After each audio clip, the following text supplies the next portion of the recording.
So I hope that you are as excited and as energized as I am and my esteemed colleagues are. We are so happy to be here with you today. I am Sydney McKinney. I am the Executive Director of the National Black Women's Justice Institute. For those of you who are new to NBWJI, it is a nonprofit organization that is committed to ending the systemic criminalization and punishment of Black women and girls. And we do this through research, evaluation, policy, technical assistance that centers and elevates the voices and experiences of directly impacted Black women, girls, and gender expansive people. Today, we are here to share with you the important lessons that we have learned from our evaluation of eMERGE. And eMERGE stands for Educating, Mentoring, Empowering, and Reaffirming Our Girls for Excellence. I want to say that again because that is a powerful name. That's educating, mentoring, empowering, and reaffirming our girls for excellence. And I know that everyone who is on this call understands just how important that is. So eMERGE is an alternative education program for system-impacted girls who are ages 16 to 18, who are within the Alameda County, California office. It's overseen by the Alameda County, California Office of Education. At NBWJI, we define system-impacted girls and gender-expansive youth as youth who are directly impacted by the juvenile, legal, and/or foster care systems. And sadly, the data show us that there is a lot of overlap between those young folks, that there's a lot of crossover and dual system involvement. At the time of our evaluation, more than 80% of the eMERGE students identified as Black, and 48% were under court supervision and/or probation at the time of their enrollment. The number one referral source is actually the probation and courts for this program. So it's really important to understand that many of these girls and gender expansive youth are directly impacted by the juvenile legal system. And it is also important for us to know that research consistently shows us that system-impacted youth have distressingly low graduation rates. And it's because that juvenile legal system contact and foster care system contact is so disruptive to their education, on top of the fact that these young people are living with unaddressed trauma. So eMERGE fills such an important gap in the support system for young people and really is transformative as far as their access and opportunity to education and success. Research shows us that schools have a protective effect on youth. They reduce the risk of substance use, delinquency, suicidal ideation, and other poor outcomes for youth. But the research fails to acknowledge that schools also cause harm, especially to students of color and particularly Black girls. Black girls in schools experience harm on a daily basis. In our interviews with students at eMERGE, we continually heard from them that they did not feel safe or cared for in their previous schools, or that they felt like educational success or graduating from high school was possible. They didn't feel that way until they came to eMERGE. And eMERGE has successfully graduated girls since its opening. From 2017 to 2021, they have graduated 25 girls from their program. And I'm excited to say that that number will increase with this new class of 2022 graduates. So it's so important that we elevate this program. It's a promising program model for educational success for system-impacted Black girls. And here with me today are Celsa Snead, who is the Executive Director of the Mentoring Center, which operates eMERGE, and Aishatu Yusuf, who led NBWJI's evaluation of eMERGE. She has since left our organization to become the Vice President of Innovation Programs at Impact Justice, but she is still a member of our family. I am so excited to be in conversation with you two amazing people. I know that this project is incredibly meaningful to all of us. And so I'm excited to, before we jump in, do some quick introductions and share how amazing you are to our audience. And then we're going to start talking about this wonderful work that we have been doing together for the last, feels like forever, since the beginning, since before I got here. So first, let me introduce to you Celsa Snead. She is the Executive Director of the Mentoring Center, and she provides expertise on issues of youth development, juvenile justice, youth reentry, and mentoring as a violence prevention strategy, and gender-specific services for system-impacted girls. And then we also have Aishatu Yusuf, who throughout her career has focused on child safety, youth and adult legal system involvement, child protection and education policy. And she really operates from a belief that change must be envisioned through an intersectional lens that captures race and gender. So now I know that you all are as excited to hear from these two amazing women as I am. To kick this off, my first question is for Celsa, and I'm hoping that you can tell us, why was Emerge created? What does the program do? Who attends Emerge? And talk about what makes your approach different than what we see and experience and know about traditional public schools. First of all, thank you so much, Sydney, for having me. And thank you for bringing such light to this program. And it's so, so important to us. I am absolutely thrilled to be here, delighted to be able to talk about our program and our girls and our students and the fantastic, amazing staff that works with these girls on a daily basis. So thank you. So Emerge was created because of all the things that you talked about in your introduction, because we know that school offers a protective factor for girls, and it's one of the key elements in a girl's lives that can really offer success. And we know that Black girls in particular, school has been harmful to them and continues to be harmful in a myriad of ways. And so we thought that and believed that if we looked at and focused on how we could educate and provide education and academic opportunity for girls, but also look at the other things that were creating the need for girls to have a different academic experience, that our girls would thrive. And we were right about that. And so Emerge was created to make sure that Black girls and girls of color had a place to come, be educated, have the opportunity to graduate from high school. And that's very important because we know what high school graduation does, particularly against the statistics that you just stated. And be able to learn, build sisterhood, be creative, and be wonderful students and young women in an environment that was safe and did not do harm. And so that was really sort of the impetus behind how Emerge was created and why. Thank you. I know you have been part of the Emerge family and work for a really long time. Is there anything else you want to add from what you learned from the evaluation about what really sets Emerge apart and makes it so unique as an educational program? Yeah, I again want to echo with what Sydney and Celsa said, but also I think a really key important to understand is we're dealing with girls in Emerge that were victims of systems that continue to fail them long before schools did, long before they ever met me or Randa, who's on this call, or Celsa, who's part of this group. The systems that failed them. They were part of our child welfare system. They were lost in the cracks, right? They were children of families that were incarcerated. They were children of areas that were lower resource communities, right? They were children of immigrant families. That systems had repeatedly failed them. So by the time they get to school systems, right, it becomes almost this conversation of how do the schools support all of these myriad of needs? And that's impossible for for the best school on planet Earth, that's impossible. And so what Emerge really tried to do is to see these young people where they are and who they are. And I think that is honestly one of the fundamental differences and fundamental key pieces of this. When the girls came and sat down and Emerge, they came with all of that.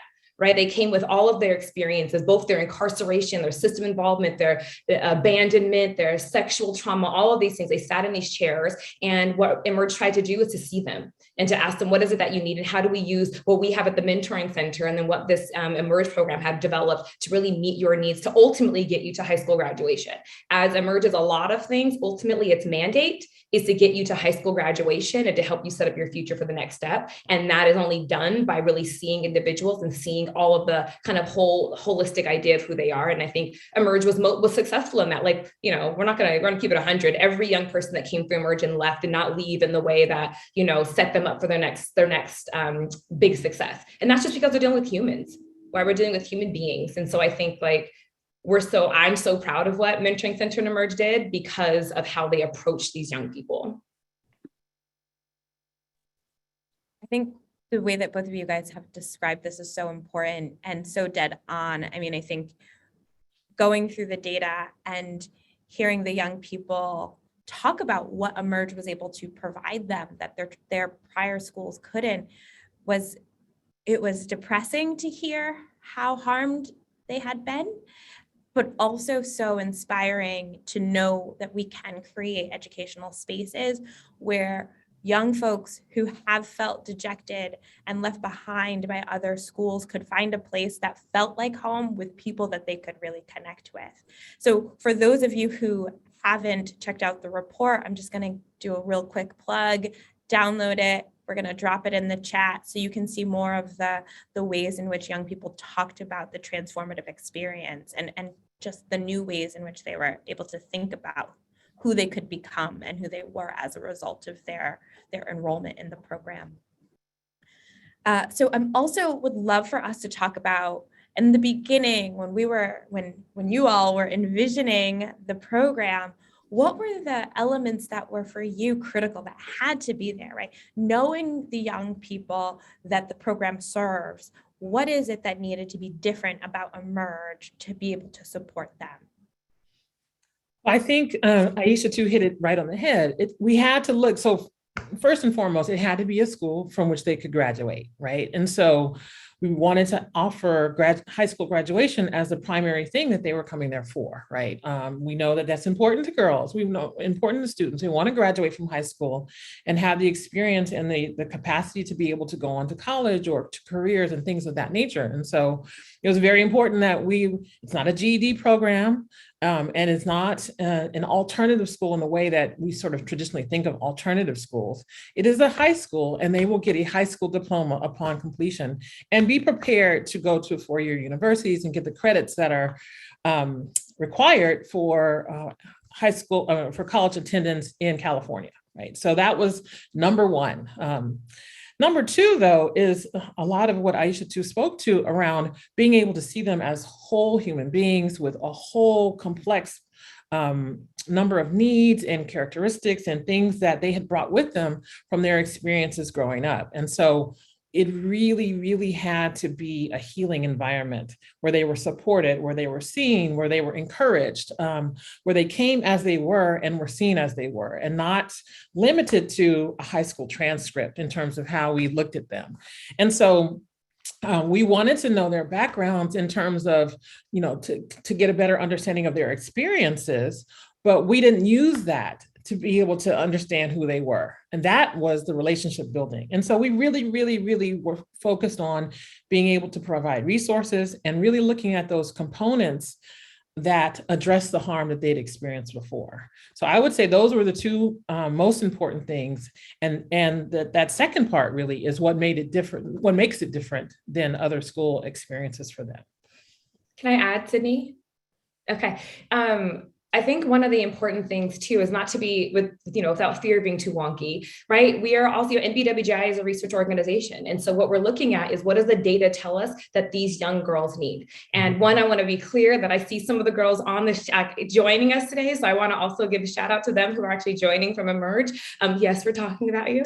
But I also think, what we use data to see what is it that the data tells us that they need? If we know that school is a protective factor, then what else do they need, right? Okay, so they need mentorship. It is not happenstance that Emerge is housed at the mentoring center, right? That is not a happenstance. That's a purposeful thing that happened. We looked at what did they need? Okay, they need people that I can identify with. The staff that were hired onto Emerge were staff that identified as Black and brown. We see some of the staff right here on this call. I don't want to shout people out, Randa. And so, but I do want to say, the people on this call were identified from this community, that identified racially, in a way from same building communities so they can see themselves. We thought, what is it that they need? They need to see that there's a future for them, right? So it wasn't happenstance. The classrooms that they had pictures of colleges on the wall. What is it that they need? They need someone that they can trust. So we talked to our staff are like, how do you build trust with young ladies where trust has been broken so many times? So I think one of the things that was consistently being thought about Emerge, both, ebbs and flows, trial and error, was how do we use the data and information that tell us what these young people need, and how do we put that into an education space that can meet those needs? And because Emerge is so small, right? Because it's not like stuck by the bureaucracy of what a lot of institutions have, they had the latitude to think about hiring particular staff and bringing particular resources, transformative mentoring, all of these things to come in and work directly with the girls who we know need it because data tells us, but then I talked to them all and they told me they also needed it. And so it's the same, it's that same kind of feel. And nothing here, whether it was successful or not, nothing was happenstance. It was really purposeful based upon what, everyone here understood, and everyone that was involved with this, I'll say too, from NBWJI to the mentoring center to the staff, everyone here is rooted in this work. Nobody here came from a different sector. Everyone was rooted in the work of justice and education and mentoring and things like that. And so we used our experiences and our knowledge to kind of craft something that made sense for this kind of space. That can't be overstated. The intentionality with which this program was designed and developed and implemented cannot be overstated. I really appreciate some of the things that you all have highlighted that really stood out to me as we were putting this report together. And I think the intentionality around how you created this space, right? That there was this intention to make sure that your students saw themselves in their staff, and as far as the folks that they could aspire to be like. One of the most powerful quotes I feel like I remember and is in the report is, we have quotes of Black and brown women all over the walls. I want someone to have my quote up on the wall one day, right? And that's what Emerge was able to do. It created this intentionally, this really gender affirming and culturally affirming space. And then also I think another really important thing that you all did was, how do you create agency in a school, right? When schools so often are spaces and places of control and controlling young people's minds and bodies, you all really took a very different approach where, hey, you don't want to be in the physical classroom today? Go sit in the hallway wherever you feel comfortable learning. You can go be there.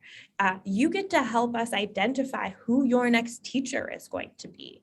You get to help us figure out what are the policies that are best going to support you in this space.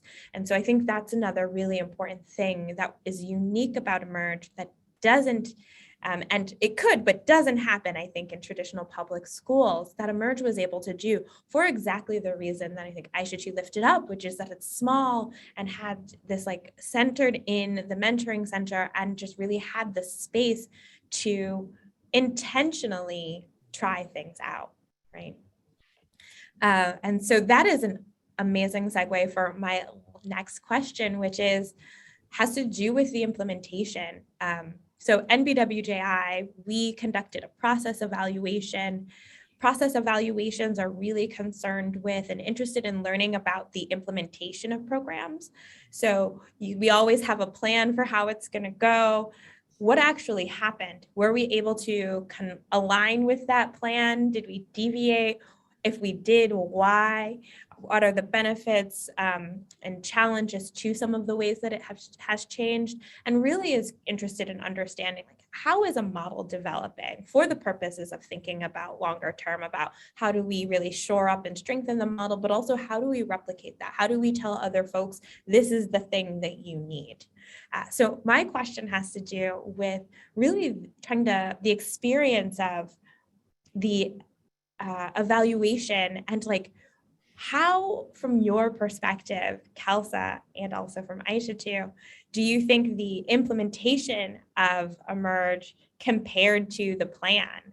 What were some of the things that changed along the way, and how did they impact your work? So it's a great question. So first, I want to shout out and show gratitude for Girls Inc., which is an organization in Oakland, Girls Inc. of Alameda County, run by a Black woman, which is where Emerge is housed. And so when we're talking about how important it is to see pictures of Black women on the walls and see colleges and that sort of thing, that also, although they weren't an original partner, we were sort of beyond lucky and extremely fortunate to have Emerge be there, which is where it is now. And so I think that also has to be acknowledged because space is, as we've talked about, space is important.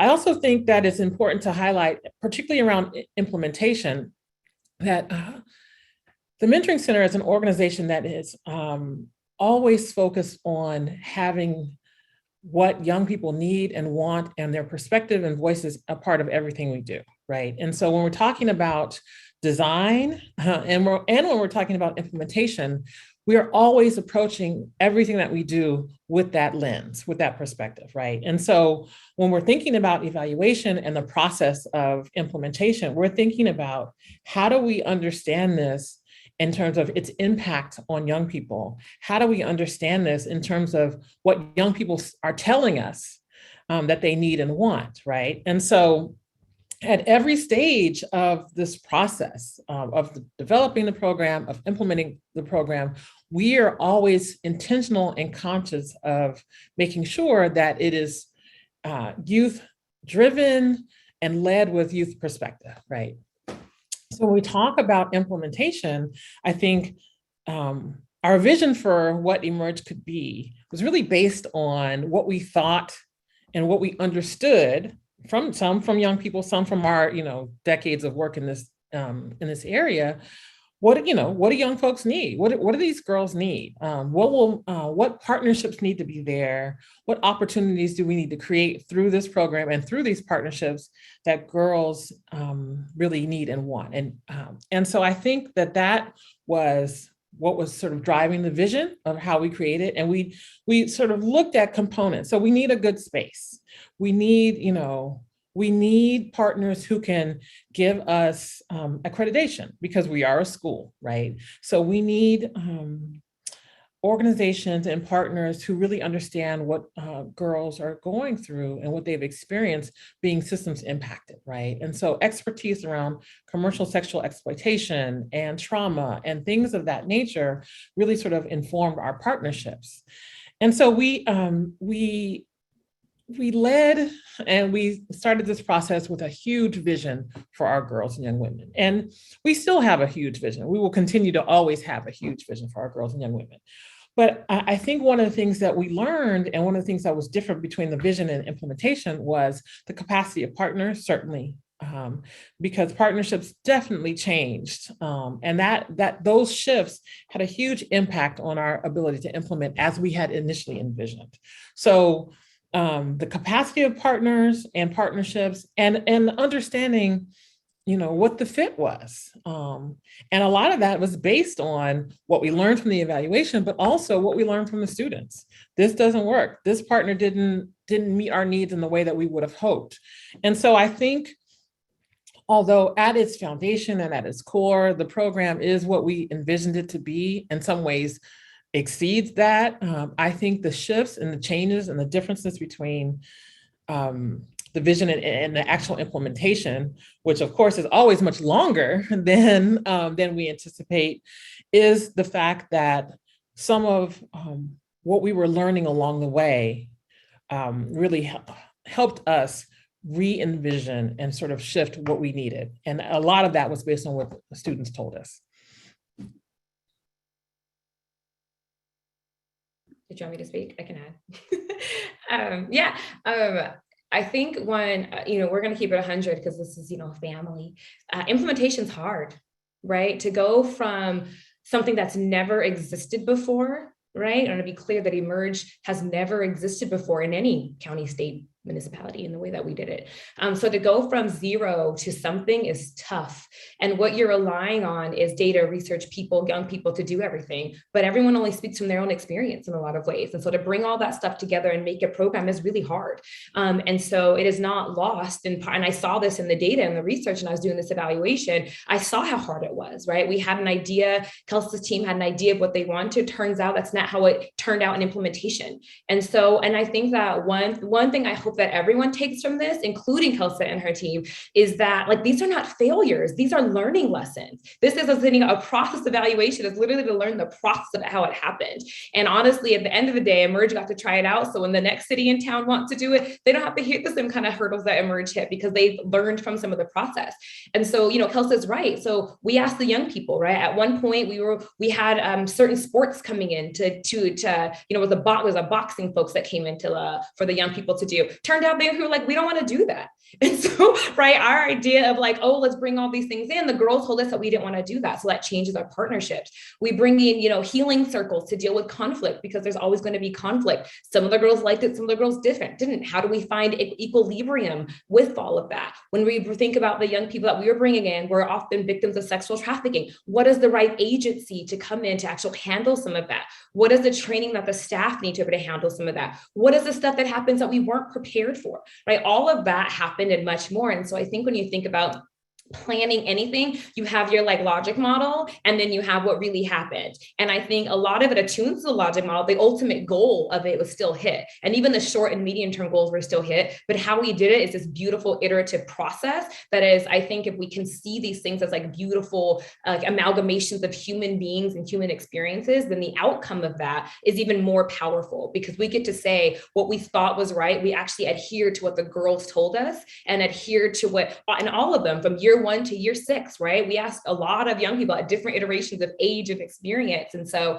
I think when you all read the report, you'll see some of those changes in partnerships and you'll see some of those changes in movement. And those for Emerge, at least as the evaluator of it, was to build upon what Emerge could become, which is where it's at today and which is where it will go. Like the Emerge of what year are we in? The Emerge of 2022, right? May not be the Emerge of 2026. Because the demographic of young person might change. And the point of Emerge and why Celsa has talked about this is like Emerge keeps its ear to the ground. They're asking the young people what they need to be able to respond to those needs in a really comprehensive and thoughtful way. Thank you. And Aishatu, I think you hit on so many wonderful points, but the reasons why I love process evaluations, I am a process evaluation nerd. If you want to learn more, come call me. But the reason why I love them is so often when we talk about programs and we'll be like, oh, here's this program. It's so well known. We never talk about the first 2, 3, 4, 5 years of the startup, of the figuring it out. Like no program that you know or that everyone knows well was that way when it first started. There is so much that happens, so much of the story that gets lost, so much of the experience that we don't tell, and is so important to understanding how we get to where we are now. And so it's so important that we share that and we make that real, right? For anyone who's running a program that is nascent and young and may not feel like it's aligned with where you started, that's okay. And it's supposed to happen. That's why we pilot programs, right? It is a test, it is an experiment. And that's what happens when you are creating something new and transformative. So Aishatu, from the perspective of the evaluator, I'm hoping you can share with the folks who are on this call today, really what were some of the things that we were hoping to learn? And if you could talk about the strategy that you took and really share for folks how NBWJI approaches this work and why our participatory approach is so important. Yeah. So participatory research, for just to make it really simple, is really what we're doing is we're taking the perspectives of the people that we're doing an evaluation of, right? So the girls, for in this case, the girls that are in Emerge, we wanted them to participate in the questions that we asked them, in the analysis of the information, the staff that were at Emerge. We want them to participate in the questions that we asked them. Make sure, is this what you want us to learn? Is this how we should be asking this question? So a lot of the literally participatory part is that the people that are being evaluated or the group is part of that evaluation. I think there, particularly in Brown and Black and lower resource communities, there is a apprehension to research, right? And that's because our communities have experienced so much trauma from researchers coming in and just stealing our information and using it for whatever they wanted to, but also one, not paying us and not being responsive to the information. But how is that information they're stealing going for the good of the people, right? And so at NBWJI, super important how research is approached, right? And so when I did these evaluations, we did the beginning stages, we did ask the young people, what should we be asking? What are the things you want to know about the program? What do you want to tell us about your educational experiences up until this point? When I spoke to the staff at Emerge, what are the things you want to tell me about the process of piloting Emerge, right? And we create questions throughout that. So the kind of simple layout is we did some surveys in which we asked the young people and the staff to fill out surveys. We did some interviews. I did some interviews around, well, I'm saying that so if y'all read it and you're upset, you can just blame it on me and not anybody else. But we did interviews with both the staff and also some of the adjacent staff. So like some of the people that work for the mentoring center that were providing counseling and things. And so we took all of that information and we analyzed it together, right? So what did the survey said when the young people started? What are they saying at 6 months in? What are they saying at the time they're going to graduate? What do they say when they first started? And then when they first started, they were like, I hate school. I don't trust my teachers. Like I'm here to graduate, but I don't care if I do or not, right? That's the information I was getting at the beginning. And then fast forward, not even 6 months, 3 months, 2 months later, I'm getting, well, I really like my teacher. Well, my teacher actually makes me breakfast in the morning, so it makes me at least want to show up. Things like that I think you can see the transition of a young person. I think we lost Celsa. She'll be back. You can see the transition of a young person's kind of experience of trauma when it comes to schools. And I got to actually use data and information to see them walk through that. So what we did, we took that information, we took those surveys, we analyzed it, and we took these amazing quotes. Sydney just said one of them. We took these amazing quotes to really tell the story of Emerge, right? And the story of Emerge and the story of anything, if I'm being 100% about it, the story of anything is really about the experience of the people in that project. And so we took what they said, we put that up to the data, we put that up to the information we gathered, and we told the story of Emerge. And that story is that Emerge was a necessary organization, a necessary entity that needed to be here because it didn't exist before. And we have a population of young people that really need to be in culturally gender affirming spaces because of their experiences. And that's what they told us. And so I think, and they tell us the story of what happened when they got there, what their teacher said to them, what they did a lot of comparison between what their teacher at a traditional school said to them to what their teachers here say to them. And the differences honestly weren't novel because it's what data has told us before, right? It has told us that when system impacted girls are at traditional schools and there's stigma on them, they react negatively to that. When educators at schools don't see them and understand their race and gender difference, they react negatively to that. When they're dealing with myriads and mounds of trauma and the teachers in school spaces are not understanding and adhering and providing resources to that, they're reacting negatively to that. And so they told us what data had already told us, right? And I think using their information and saying, okay, Emerge at midway through year one, here's what I learned. And then Emerge gets to take that information and say, okay, how are we going to make changes based upon that? One of the things that Sydney said earlier that I wanted to talk about around like the iterations of process, we all, I'll talk for myself and often young people, we are all growing up in the same society in a lot of ways, where there are boundaries, where we live in a punitive system, where we only understand change as punitive, right? And so when we asked the girls, like, well, what are some of the roles you want at your school? They were just as punitive as the system is, because that's what they understand. Welcome back, Kessa.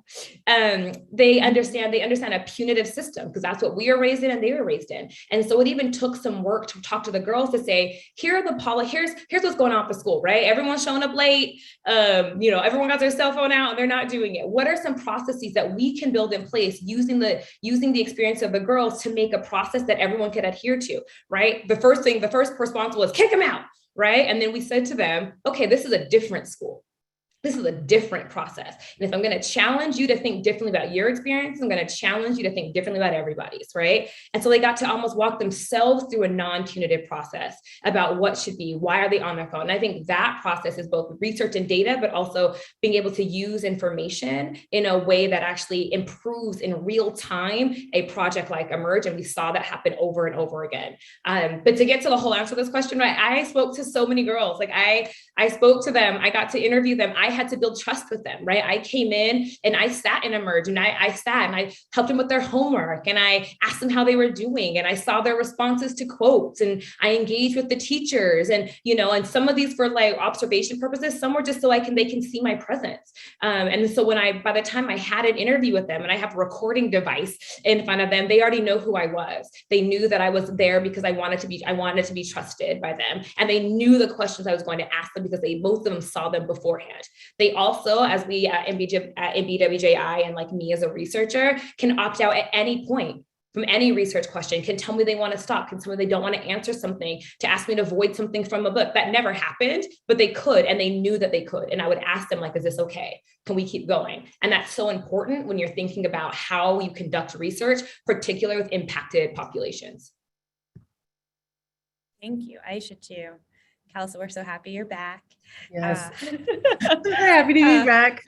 An internet situation. So I'm on my hotspot. Right. We're good. There we go. There are a few things that Aishatu, you mentioned that I think are so important. I think we operate in a world where traditional research, as you said, is often conducted by people who are not from the community, who don't have relationships with the organizations or the communities that they are studying. And at NBWJI, we approach that 100% differently, right? Like often you need to be the unobtrusive observer, just kind of creepily watching people and figuring out what's happening. And instead, we take the approach of, we're your partner. Like we want you to succeed. We are with you every step of the way. And I think that's a really important element of this. NBWJI was a partner, right? From the very beginning. We didn't just like come in later. We were there thinking about what does this program need to look like and be like, and to support you through the process of figuring that out.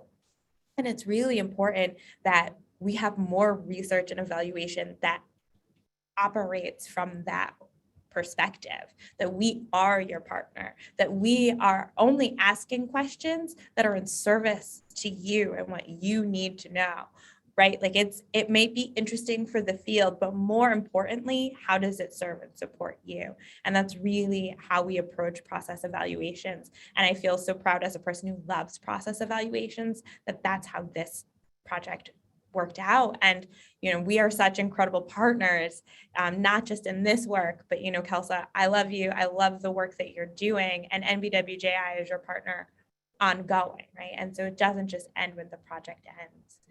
I'm hoping that you'll share some equally loving words, but if you don't, that's okay. So my next question for you, Celsa, is can you talk about your experience of the evaluation as the organization, as the lead there?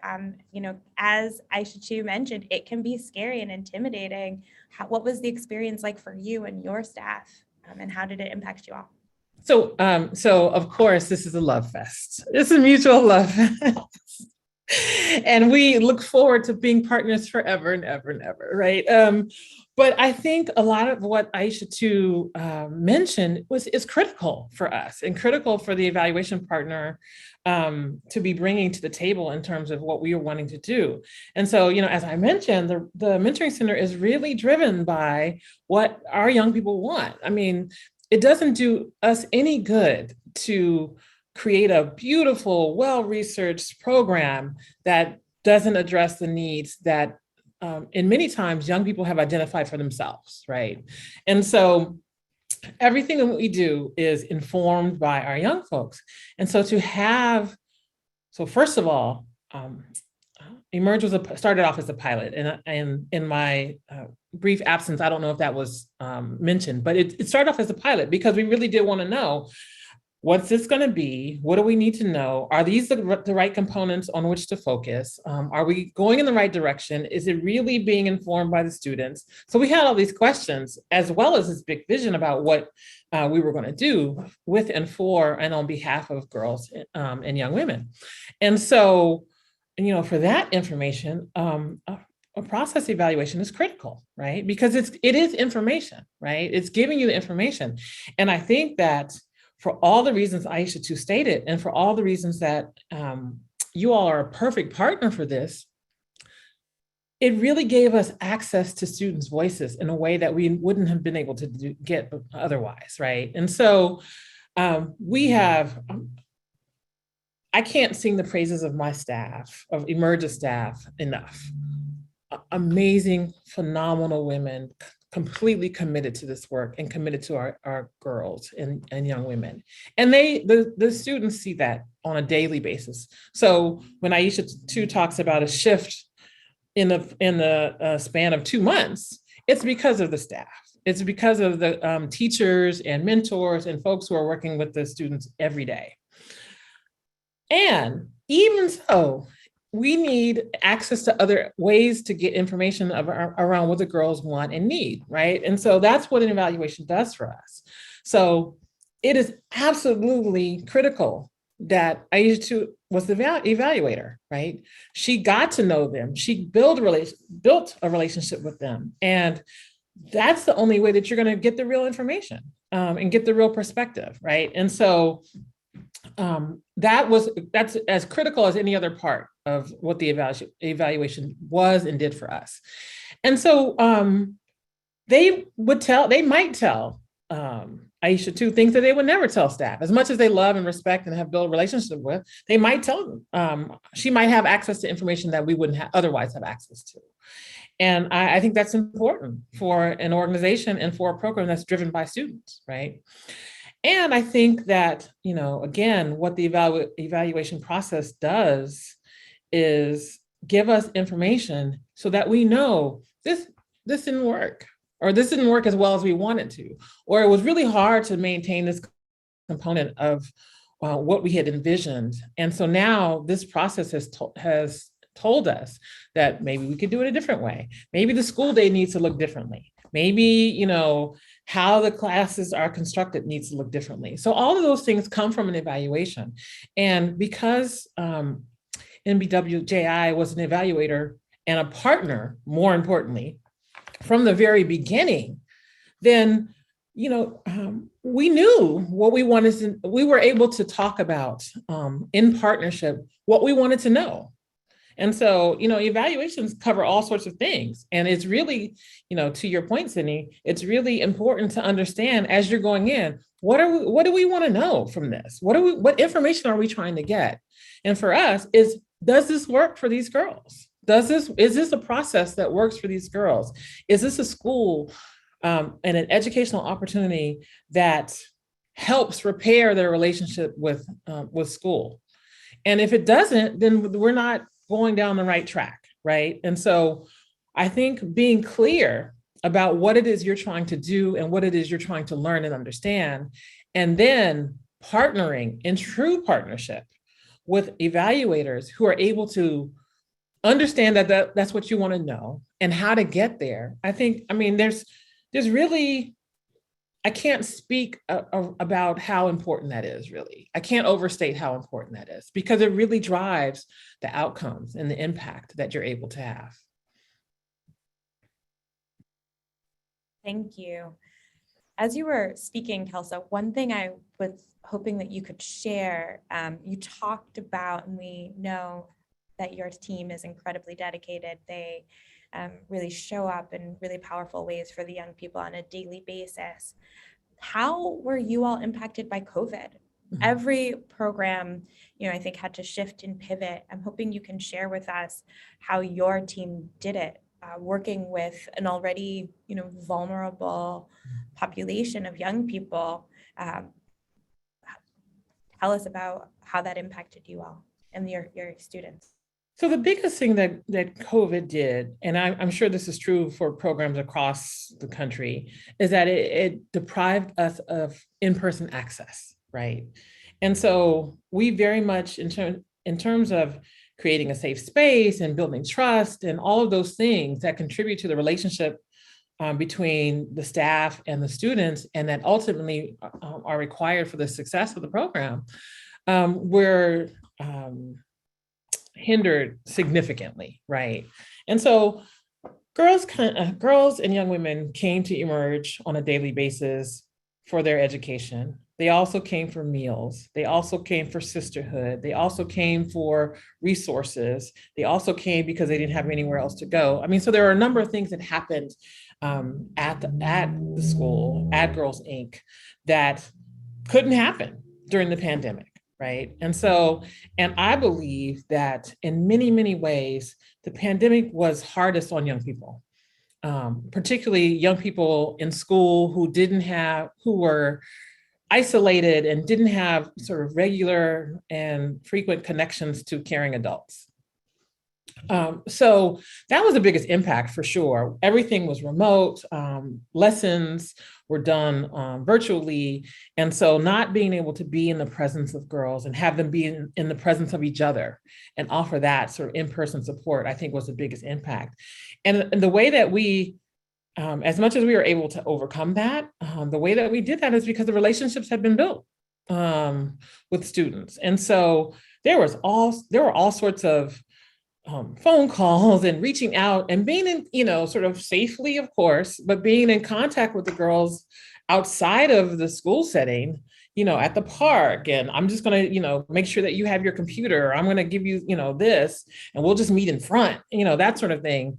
And just being very intentional about being in constant contact, whatever that contact looked like, but also B, understanding that how sort of potentially devastating and harmful not being able to be in person was for the girls and students. And so I think that the staff was extraordinary at dropping things off. We have a number of students who were mothers and have become mothers since being at Emerge. And so, dropping off baby shower gifts and making sure that, students who were mothers had diapers and that sort of thing. And just making sure that they continue to be heard, students continue to be heard, and they continue to understand that in this kind of sort of unprecedented and really sort of devastating situation that everyone was in, that staff was still there. I think that being in regular and frequent contact and just being reassuring in that way, I think is what helped us navigate that. You. We are at almost 10 minutes left. So I do want to let folks who are on the call know that we are opening it up for Q&A. So please drop your questions. We are really excited to answer any questions you have about this incredible program and the evaluation we did. In the meantime, I still have more. So I will ask questions, but I hope that you will join me in asking some questions of these two amazing people. So one thing I would love to just hear from the both of you, and I think it's just important for us to lift up in this work, is just why is it important for us to be investing in programs like Emerge and the evaluation of Black-centered programs and organizations? I don't think we do enough of that. And I think here's this opportunity, like, what's the appeal? Why do we need to do more of it? I mean, I can start with that. Speaking biasly, clearly, so I'm gonna hold that as a thing. I think that evaluation is a couple of things, right? Evaluation one is saying, a process evaluation at least is saying, did we do what we set out to do? Right? That's a big piece of it. And evaluation is also saying, right, that this thing that we did is helping this population of people in the following ways, right? And evaluation is also saying that this model that was created could grow based upon what we created, right? And so, we can't pretend, Emerge exists because there's funding to make it exist, right? There are, traditional schools are supported in a different way by, the Office of Education. They're like traditional public schools. Emerge is different than that, right? It took external funding for Emerge to exist today and to begin, and the support from Alameda County Office of Education and other people. But what evaluations also do is tell those funders, this project, this thing that you're doing is working for this population, and this is why you should support it. I think that sometimes research and evaluation got a bad rap because it was done in a way that I think was malicious, in a way that did not center the individuals, and were done by people who didn't understand the population. And so I think as we've emerged, but I tried to find another word, as we have like really developed this understanding of why programs need data, why programs need information, I think we've also had this understanding of why Black and Brown and BIPOC, LGBTQ, queer researchers are so important, right? I think there was a world in which researchers replicated, right, what society replicated as good enough, right? And I think what we as a society have pushed both academia and research and all these things is to say we're only telling one side of a story because we have one person telling the story. And I think that now we've gotten to a place that we are pushing the idea of we need more diverse researchers, we need more diverse people to look at our programs, to talk about a side of the story that may not be elevated, but also to be able to connect and go more deeply with certain populations. And that's true. There are populations in which, like on my own teams, that I can't go to, that I don't do the project there because, right, like I may be a different individual that someone else needs to connect with. So I think that's one piece. And the other side is evaluations telling a story. That's literally what data is doing. It's telling a story of how a pilot became a project, and then how this project is serving this population of people. And particularly like projects like Emerge, what they're looking at is a subset of a population that often is lost in the margins, a subset of population who's often deemed, right, not worthy of resources, not worthy of data collection, not worthy of voice. And so what Emerge is doing is saying these individuals deserve voice, deserve resources, deserve love and care. And when you give them that, this is what they can do. And evaluation allows us to see that. Evaluation done well allows us to see that. So clearly, I'm a extremely high proponent of evaluation and data because I think it tells a wonderful story. And I'm a huge proponent of diversifying our researchers and teaching young people and teaching people who you may not see them as researchers, right? And teaching them how to do this. Like, I have friends that have done projects which they've taught people in prisons to gather data. They've worked with young people in schools that gather data. Like, let's diversify how we think about research can happen, and we can continue to grow this population of how we gather data and tell people's stories.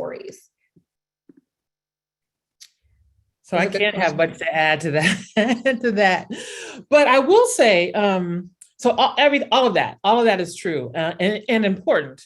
And I will say from the organization that's receiving the evaluation, there is some fear around that, right? So people don't want to be told that they're doing the wrong thing, and they've put their heart and soul in something, and they've, sort of got the best minds and best thinking together. And I don't want anybody coming here and telling me like I'm not doing it right.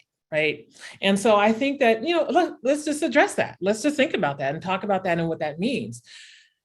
If ultimately you're trying to do the best work that has the best impact on young people or whoever you're serving, then you want to know that information. You want to know what you're not doing right and what is working well. And I think evaluation gives you that information. Above all else, it gives you that information, but it also helps you sort of think about, well, wasn't right because of this. This is what we learned. And so this is how we can fix that. And so I think that people who are sort of maybe fearful or on the fence about getting evaluated or participating in the evaluation process have to really think about, it's not just folks saying, you've messed up, or this isn't good. It is really like, this might have been a challenge because of this, or this is what we're hearing. And so these are some recommendations or findings that support shifting it or making this component even stronger. And so I think that really, if you're really interested in engaging young folks in the way that ultimately impacts them positively, then this is information that you have to have.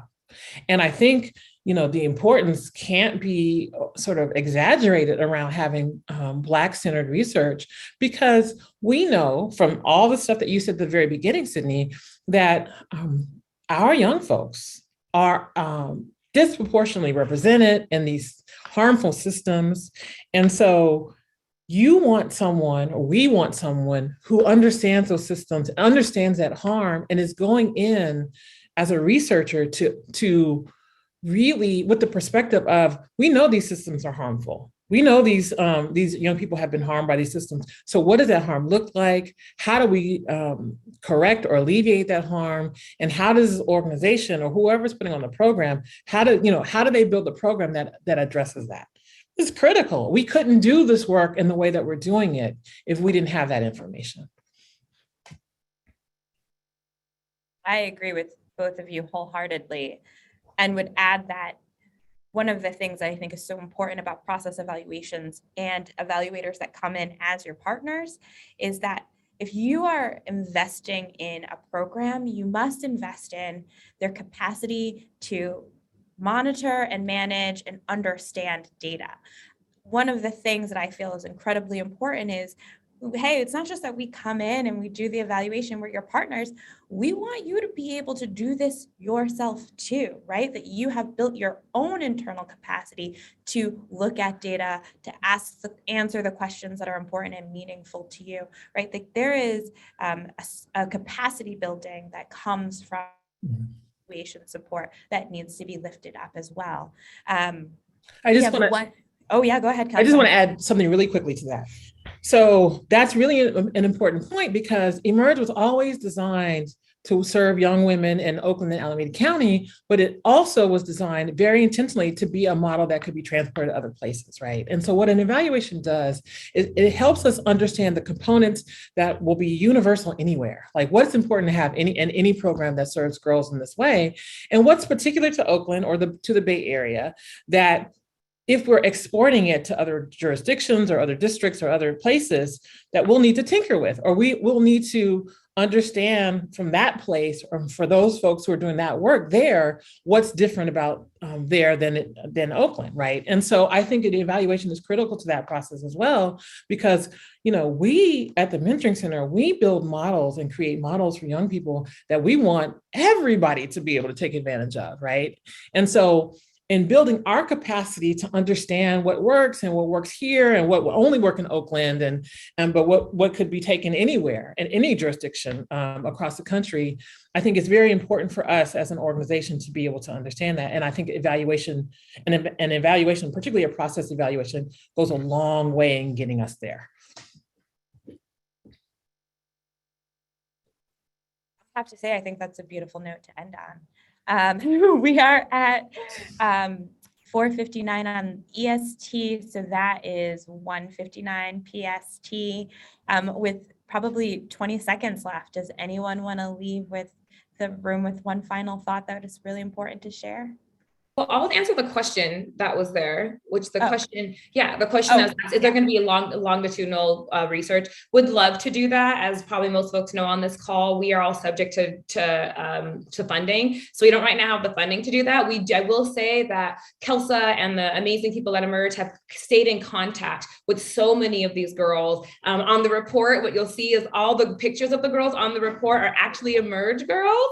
And so that is a testament to the fact that we stay in relationship with them, or that Emerge, Celsa and her team stays in relationship with them. Would love to see where they are in like a data perspective, just don't have the funding to do that right now. So if you know any folks that want to fund us to do that, send them over to Celsa or Sydney's way. But we know that so many of them are doing well just because they stay in contact with them. And my final note is just thank you for everyone who joined us today. It's been such the honor of my life to talk to so many of these girls and see where they are and see their struggles, but also to see their, beautiful experiences and growth. At the end of the day, these are 17-year-olds. And so to see them at 21 is always going to be different. And so I just feel very honored to have seen and talked to them throughout it. Similarly, and I'll keep it brief, I would just like to say thank you to everyone. Thank you to an amazing Emerge staff who really does this work every day. And, similar to what Aishatu was saying, we want to see how big this can be, how impactful this can be. And we really want to have folks invest in the capacity of us to be able to do this, right? And so a longitudinal study would be great. Being able to implement the recommendations and the findings in the report around sort of mental health support and other things that we know are critical components. Having the resources and building the capacity to do that, I think it's really critical for us. But it is an absolute honor to be able to serve these girls in this way. And I'm very fortunate and very grateful for the partnerships that allowed us to do this. Thank you both so much. I have to second and third everything that you just shared. Thank you so much to all of you who joined us this afternoon to hear about this incredible program, Emerge. If you are at all interested in connecting with Celsa, shoot an email to information@nbwji.org and we will get that to you. If you want to learn more about evaluation, also, you can shoot an email there. But we are all very excited to talk to you about this work, support you in your organizations and evaluation. And if you're looking to start an Emerge or a program like Emerge, Celsa is the person to talk to. So thank you, everyone. This has been really wonderful. I hope you realize for all of this, this is just such a joy because it's such an important project for all of us. We're so excited about this report. I hope you read it cover to cover, but if not, there's the executive summary. That's enough. Thank you. Thank you, everyone. Thank you so Take care, much. everyone.